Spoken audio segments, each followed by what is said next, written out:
Bienvenue dans cette vidéo. Alors là, je vous propose aujourd'hui donc le bac ES 2018 Amérique du Nord. Exercice 2, on va faire que la partie A là parce que c'est sur les fluctuations, ce qu'on appelle l'estimation. D'accord? Donc l'échantillonnage avec estimation. Donc deux notions complètement différentes qui ont l'air de vraiment se ressembler, mais dans le fond, c'est vraiment deux choses différentes. Alors, en première partie, donc de cette partie A, une première question où on va faire ce qu'on appelle de la fluctuation d'échantillonnage avec un intervalle de fluctuation asymptotique. D'ailleurs, ils sont très sympas dans le sujet. On vous rappelle la formule, parce que finalement, le plus important, c'est pas de l'apprendre par cœur, c'est de savoir qu'est-ce qu'elle nous permet de déduire. Et en deuxième question, ce qu'on appelle donc de l'estimation, on va faire un intervalle de confiance. Donc on est parti. Alors je vais vous montrer d'abord comment on rédige, qu'est-ce qu'il faut faire vraiment pour faire les choses vraiment très très bien. Et ensuite, comment on peut finalement euh, conclure à chaque fois, hein, parce qu'en première question, on a quand même une question, donc il va falloir y répondre. Pour la deuxième partie, on vous demande juste l'intervalle de confiance, donc c'est vraiment l'application du cours directement. Donc première question, ce qu'on appelle de la fluctuation, donc ici d'échantillonnage. Alors, on a un stock ici de pièces, ici, donc ce sont des LED, hein, des rubans LED extérieurs, et le fournisseur affirme qu'il y a 5% sur le total, donc c'est une proportion sur la quantité totale de nos produits, il y a 5% de défectueux.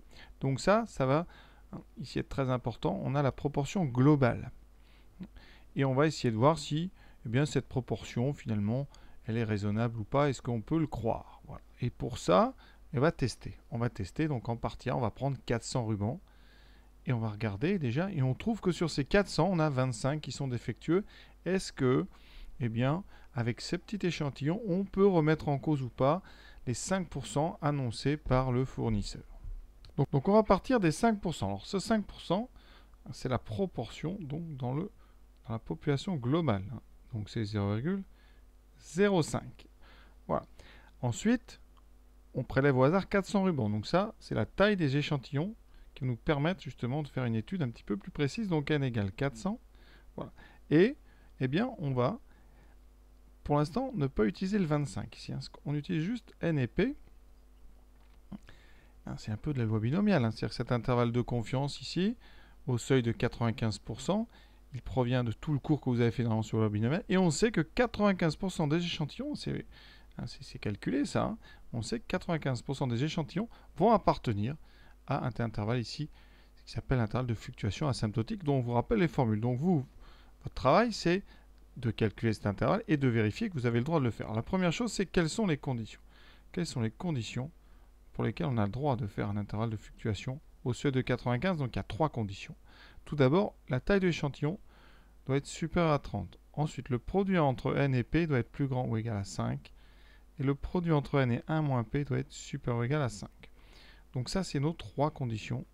Et à chaque fois, on va les vérifier. Donc ici, n supérieur à 30, donc n égale 400, c'est bien supérieur ou égal à 30. Cette première condition est vérifiée. Deuxième condition, n fois p. Alors n fois p, ça fait 400 fois 0,05. On peut calculer. Ça va faire 20. Et donc la deuxième condition, elle est OK. Troisième condition, n fois 1 moins p. Donc ça fait 400 fois 0,95. Ça sera supérieur à 20 parce que fois 0,05, c'est déjà égal à 20. Donc c'est forcément supérieur ou égal à 5. Vous pouvez le calculer. Hein, voilà. Donc on peut utiliser un intervalle. Alors là, j'ai la flemme, donc je vais écrire que des petits mots, un intervalle de fluctuation asymptotique. Voilà. Et on a la formule. Donc maintenant, on va appliquer cette formule. Alors je vous conseille sur votre copie d'écrire en remplaçant bien. Comme ça, si vous avez juste fait une petite erreur ici en remplaçant, on sera peut-être clément. Voilà, donc 0,05, ça c'est bien P. Vous voyez, on a précisé P c'est 0,05, N c'est 400, donc moins 96. Alors, ici c'est la formule avec la racine. Vous avez une formule certainement que vous avez peut-être vu avec deux racines, une en haut, une en bas, ça revient au même. Donc je vais vous donner celle que vous avez peut-être vue en cours. 0,05 fois 0,95. Voilà. Et ensuite, moi c'est ce que je donne. C'est plus facile à écrire. Voilà. Deux racines, ce qui revient vraiment au même. D'accord, ne vous inquiétez pas. Voilà, ça c'est la borne gauche de l'intervalle. Et maintenant on fait la même chose. Donc vous recopiez 1,96 racine de 0,05 fois 0,95 divisé par racine de 400. Je répète, pour ceux qui ont un petit peu de mal avec les racines, mettre la racine de A sur B, c'est pareil que la racine de A sur racine de B, évidemment si A et B sont positifs. Voilà, donc ici, j'ai plus qu'à utiliser la machine, c'est la machine qui va tout faire. Les seules choses qu'il faut vraiment savoir, pour être précis, c'est que cette valeur-là, il va falloir arrondir par défaut. Ça veut dire, quand vous allez arrondir, il faudra donner une valeur plus petite, pour être sûr de ne pas réduire l'intervalle. Voilà. Et ici, la valeur de droite, on va l'arrondir un petit peu au-dessus, donc ce qu'on appelle par excès. Donc là, calculatrice. Voilà, j'ai tapé la première, vous voyez, je trouve 0,02864. Alors, j'ai laissé tout en haut, vous voyez, tous les résultats demandés dans cet exercice seront arrondis au millième. Donc, il me faut garder 3 chiffres. Alors, je vous l'ai dit, on n'est pas sur l'arrondi par défaut. Donc, vous devez arrondir un petit peu là-dessus. Donc, on ne va pas arrondir à 0,029, même si c'est l'arrondi naturel qu'on aurait fait. Il va falloir arrondir à 0,028. D'accord? Donc, ici, par défaut, donc en blanc, ça sera mieux. Je vais écrire 0,028. Voilà, de façon à ce que, ici, alors là, voilà, je mets les symboles à peu près, voilà. Donc on a ici. Et donc le vrai intervalle, en fait, est un petit peu plus petit. Il est à l'intérieur de la réponse que je vais vous donner. De façon à ce qu'on ait encore au minimum 95% des échantillons qui sont à l'intérieur. C'est le principe. Normalement, vous avez 95% des échantillons qui vont se trouver dans cet intervalle. Donc, si vous voulez avoir au moins 95%, il faut donner un intervalle un peu plus grand. Voilà pourquoi il y a par défaut à gauche, par excès à droite. Peut-être vous allez trouver qu'on chipote un peu. Mais bon, on va essayer d'être quand même précis. Alors maintenant, l'autre côté, comment faire? Alors moi, je vous conseille, si vous y arrivez, c'est de retourner en arrière, voilà, de recopier la ligne. Et ici, d'aller modifier finalement uniquement le symbole. Voilà, si vous êtes sûr de vous. Sinon, vous retapez tout. Voilà. Vous voyez, je change, je valide. Et je trouve 0,07113. Je vais arrondir un peu au-dessus.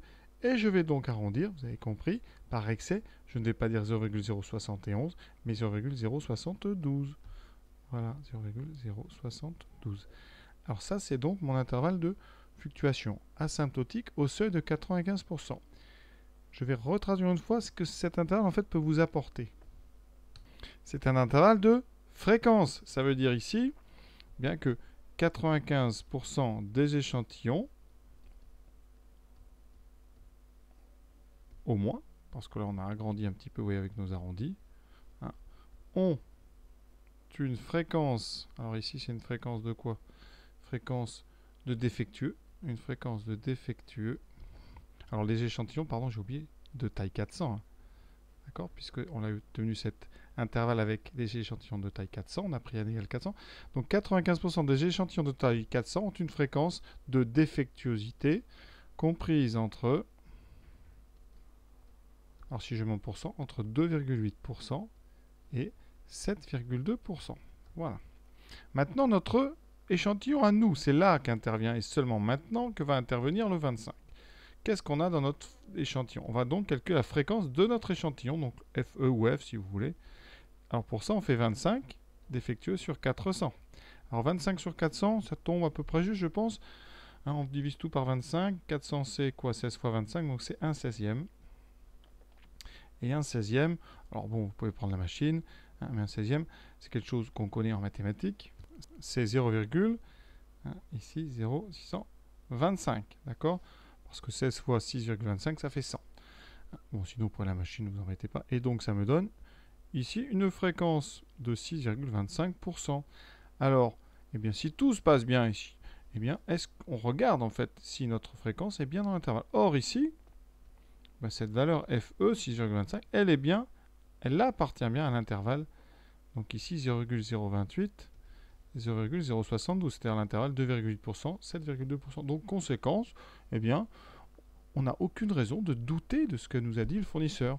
On a pris un échantillon, on est bien dans l'intervalle prévisible des 95%, c'est-à-dire 95%, vous savez, c'est 19 échantillons sur 20. On est dedans, donc ici, ben, qu'est-ce qu'on dit? Ce contrôle ne permet pas, ce contrôle ne remet pas en cause.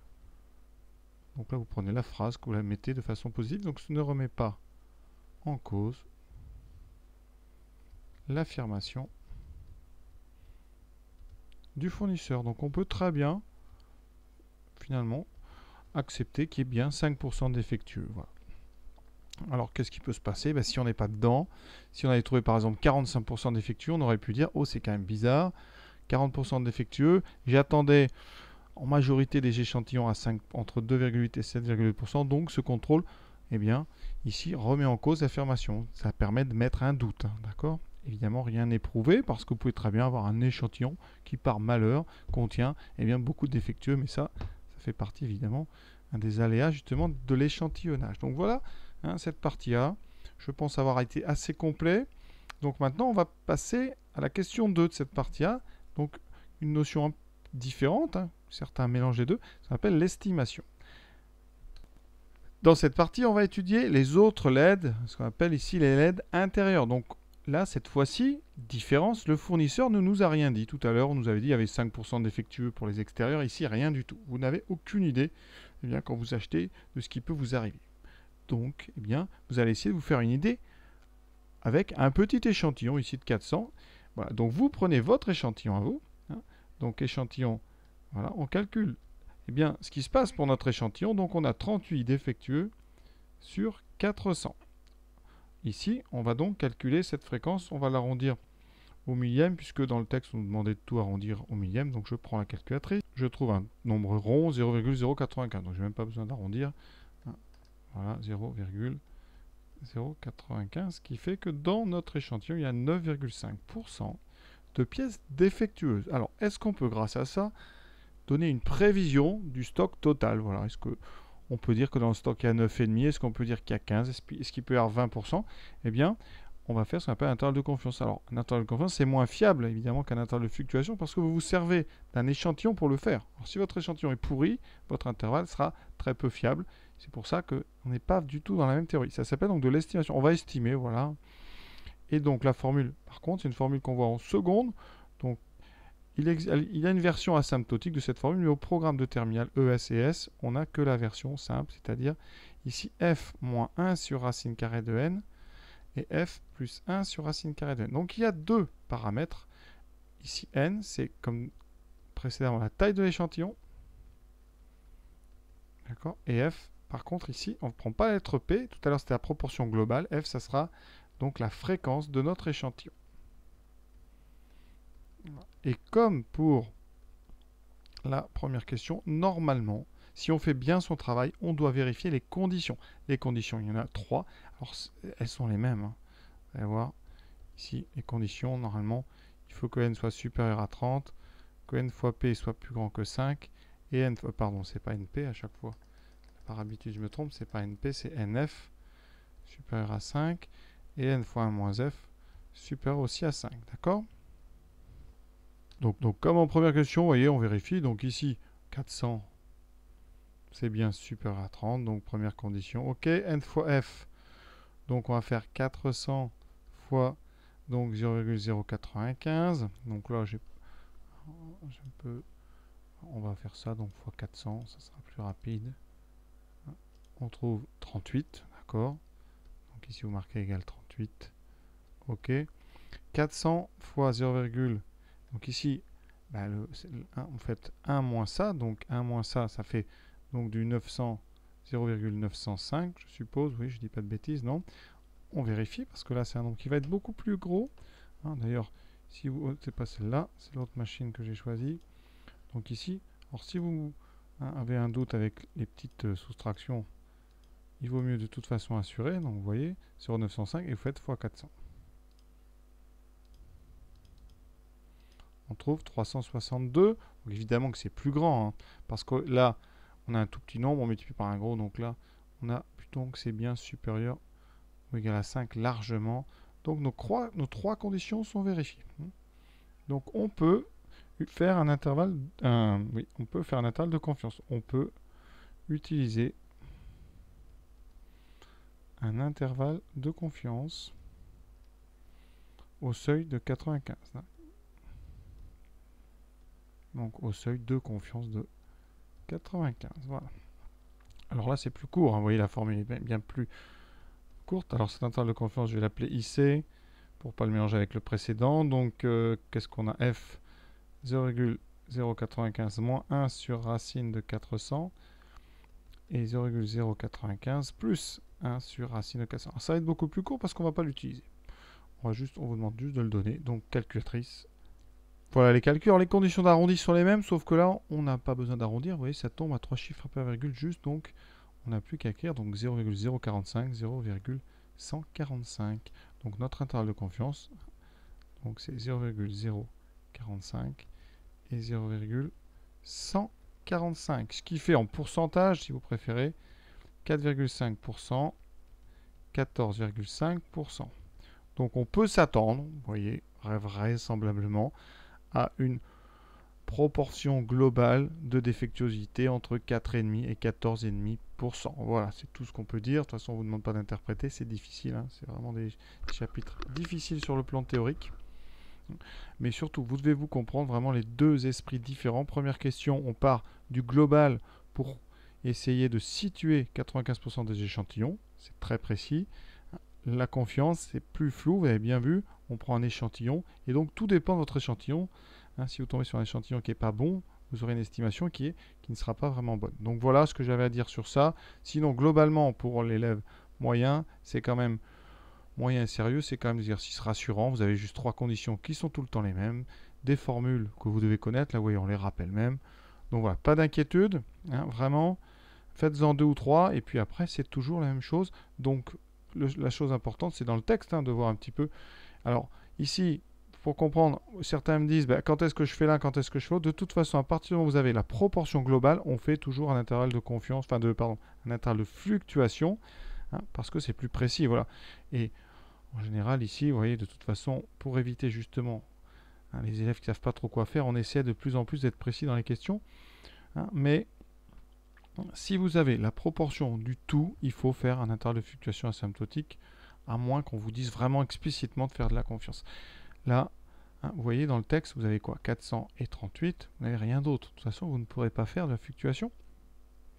Parce que vous n'avez pas du tout, eh bien, ce qu'il faut pour le faire, il vous faudrait, bon, la taille de l'échantillon, c'est bon, mais il vous faudrait la proportion dans le tout, donc ça ne pourrait pas marcher. Voilà.